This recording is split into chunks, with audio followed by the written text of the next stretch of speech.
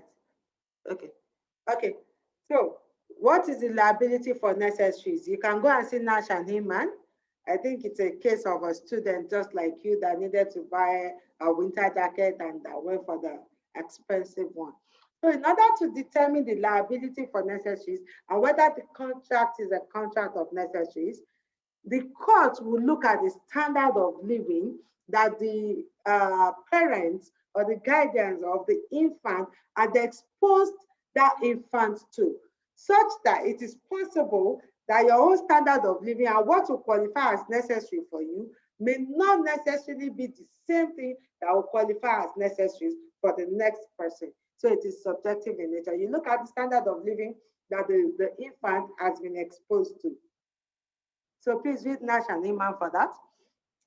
Again, remember we said that under the Infant Relief Act, you cannot make a contract for loan binding against an infant. You cannot enforce such a contract against an infant.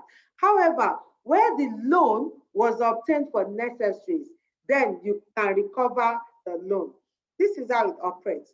If you borrowed money, probably you've come to me, Sima, I need to buy some books and blah, blah, blah, and I need to loan like 10,000 naira from you.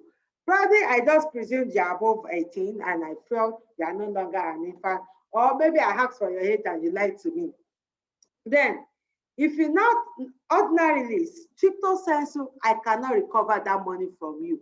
But if out of that money, you spend 3,000 naira buying sage, you spend 1,000 naira buying food, and you spend the remaining 6,000 naira to take your friend's party, then I can recover that 4,000 against you that you spent on necessaries. So when you give loan to an infant, if any part of the loan was used to buy necessaries, you can recover that part used to buy necessaries by way of substitution. So it will just be deemed as if you sold those necessaries to the infant and not the loan itself. But any part of the loan that was used on luxury cannot be recovered. Then we've talked about beneficial contract of service. The infant is liable because you are gaining something. So if you enroll yourself in a skill acquisition program and you refuse to pay, it will be binding. You can be compelled to pay. So even when you misrepresent your age to the person you entered into a contract with, you will still not be bound by that contract. Hello? You will still not be bound by that contract. However, the doctrine of restitution can come into place such that if you misrepresent your age and you still have those goods that you acquire by misrepresenting your age, the person that sold those goods to you can still recover those goods, the exact goods from you.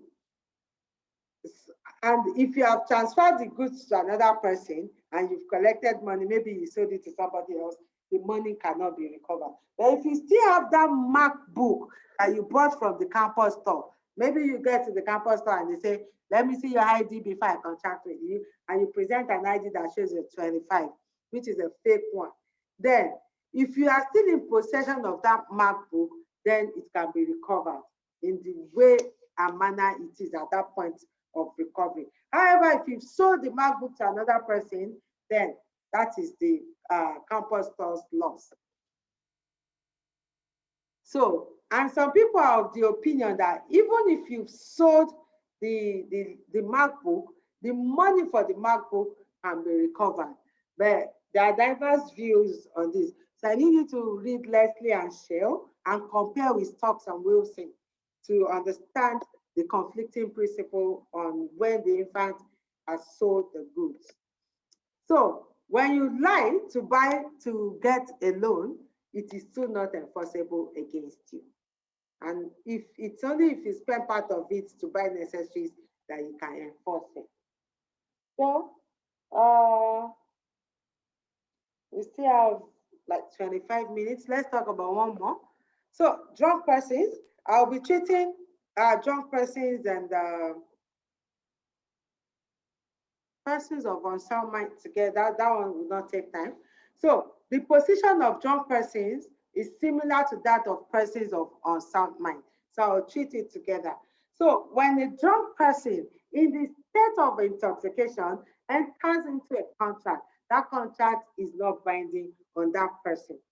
However, you must be able to, the drunk person must be able to show that at the time of entry into the contract, he was intoxicated to the extent that he did not understand the nature of the contract he was entering into.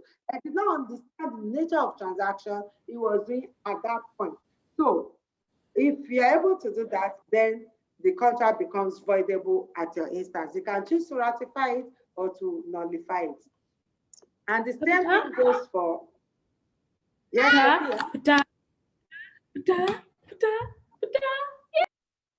so the same thing goes for persons of unsound mind.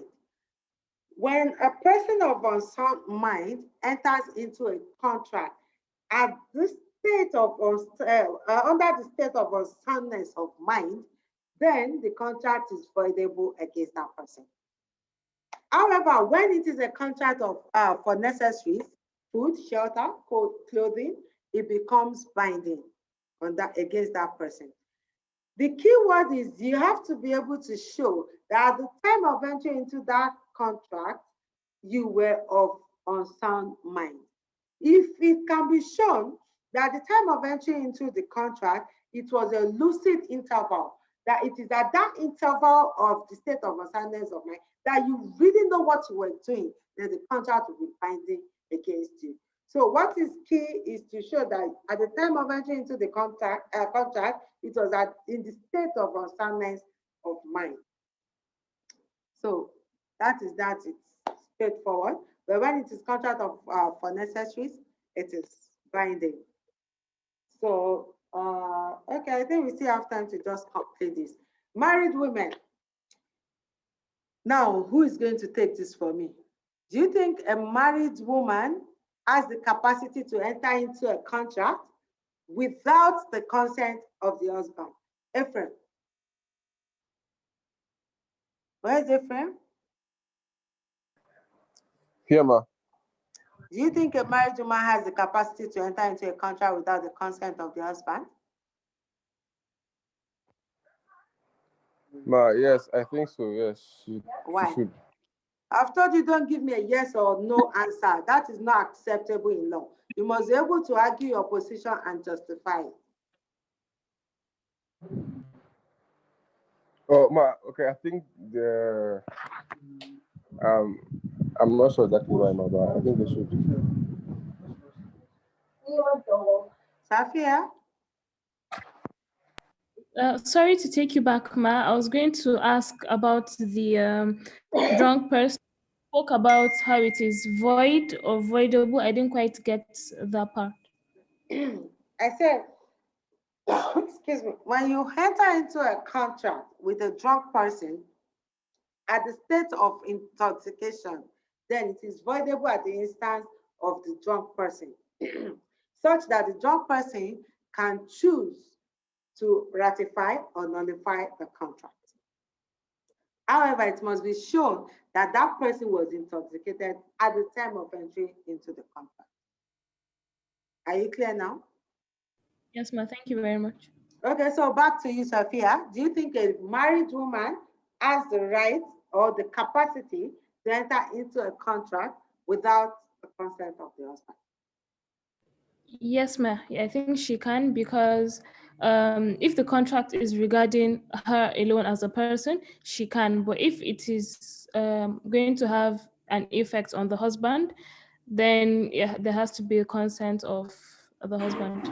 But if it is for her alone as a person, yes, I think she can. Okay. At common law, a married woman lacks the capacity to enter into a valid contract. So for a married woman to enter into a contract at common law, the husband must consent to that contract. And this is based on the fact that the domicile of a married woman rests on that of the husband. And the married woman is deemed to be dependent on the husband. However, with the evolution of constitutional rights and fundamental rights, this position has changed across the world. And that is not to say there are no countries in the world where this is still obtainable. If you look at a place like Saudi Arabia, I think a married woman's capacity still rests on that of the husband. If you look at a place like, there are still some jurisdictions across the world where a married woman's capacity to enter into a contract still rests on the husband. There are still some places in Africa where a married woman cannot solely acquire land in her name without the consent of the husband. But if you look across the globe, especially common law jurisdictions, the evolution of constitutional rights have actually changed this position over time. But it is good for you to know that at common law, a married woman does not have the capacity to enter into a valid contract. And this is basically because even a married woman is seen to be the property of her husband. But of course, this position has changed over time. So corporations, what is a corporation? A corporation is a company, and it is deemed to have a legal entity, to be a separate entity from the people that actually incorporated or owns that company. So a corporation, a company, is seen as a natural person that has the same rights as you and I. So you may want to see Solomon and Solomon, which talks about the legal personality of a company. And a company has a right to and has the capacity to enter into a valid contract in its name, not in the name of the person or the owners of the company. You can read Solomon and Solomon and Co. to understand how the court drew this distinction between Solomon, who was the promoter of the company, and Solomon and Co., the company itself. However, despite the fact that a company has the capacity to enter into a contract in its name, to sue and be sued in its name, it has to do so within the powers given to that company, such that if a company enters into a contract that is out of the object clause of that company, that contract is said to be ultra vires and void. When we say it is ultra vires, it means it is beyond the powers of the company. And when the contract is beyond the powers of the company, that contract is void. So, do we have any question? That brings us to the end of capacity and elements of a valid contract. So if you have any question on any of the elements we've been treating from day one, please feel free to ask, because now we'll be going into some core aspects of contract as from Tuesday. So if you have any question on any of the elements of acceptance, consideration, intention, and capacity to enter into contract, please ask now. Sorry. Okay, so you said if the object clause has nothing to do with the, what do you mean by like if it has nothing to do with the corporation? Okay, thank you. So when a company is registered, there's something you call memorandum and articles of association. In the memorandum of association, you list out the objectives of that company, the kind of businesses that the company can engage in. And that is the object clause of the company. So if the kind of contract that the company has entered into is not listed among the object clause in the memorandum or articles of association of the company, then you say that is outside the capacity of that company. And that company do not have the power to enter into that kind of contract. And that kind of contract is now void and not enforceable. Did I answer your question, Clarissa? Yes, I have another question. Sorry. Okay, it's on the married woman. So when you say like they're not able to enter contracts without their husband, are you talking about common law? Every type of contract? Yes, at common law. Is it every type of contract? Every type of contract, except contract of necessaries. And even the contract of necessaries, if the husband has given express instruction not to buy anything on credit in his name, then you cannot. So at common law, a woman does not have the capacity to enter into any form of contract. because the woman herself is seen as a property of the man. So every capacity of the woman rests solely on that man. So if a married woman at common law has to enter into a contract, it has to be with the consent of the husband. In fact, the practice used to be the husband must give a written consent that permits the wife to enter into the contract. That is at common law. That position has changed over the years and over across jurisdictions. Did I answer the question, Clarissa? Yes, thank you. So, is there any other question? Grace? Yes, Ma, what if the husband of the woman is not available or something? In that case, if the husband is not available, probably because the husband travels, then that is why we said a married woman can enter into a contract for necessaries. And remember, we define necessaries as those things that are essential to the survival of a person. In that case, the husband will be bound.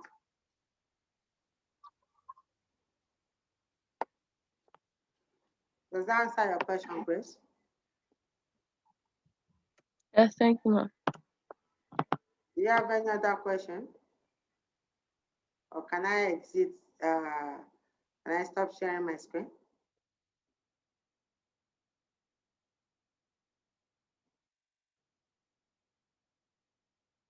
Dashin, thank you so much.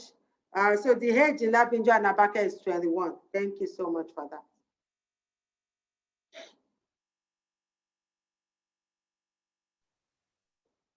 Do you have any other question? Can I stop sharing my screen?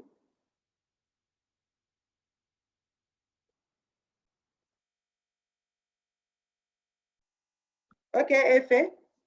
Okay, what if the woman is the breadwinner of the family in the sense that she's the one who works, but like under common law, she needs the consent of her husband, but then her husband isn't around? Could you still term that transaction she needs to do to ensure they have money as per in their family essential? Efe, at that time, you need to understand that women do not even do that kind of economic work. So women are restricted to just domestic chores alone. So it is practically impossible at that time, at the period of common law, for a woman to be the breadwinner of the house, for a married woman to be the breadwinner of the house. So you really have to understand how things work back then. Philip, you have a question?